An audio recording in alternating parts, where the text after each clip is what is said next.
در سکوت شب خانه زد فریاد، اما تو نشنیدی. دل به پایت افتاد، آرزو کردم بعد از تو عاقل نشوم.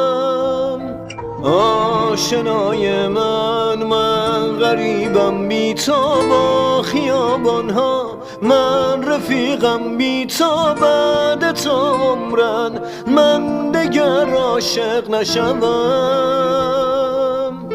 تو رفتی دگر ماه آینه، خدا حافظ بغض تو سینه، خدا حافظ گم شد در قلبت عشق بی ثمرم، عشق بی خانه، خدا حافظ اشک بی شانه، خدا حافظ باز افتاد در کوی غم ها گذرم.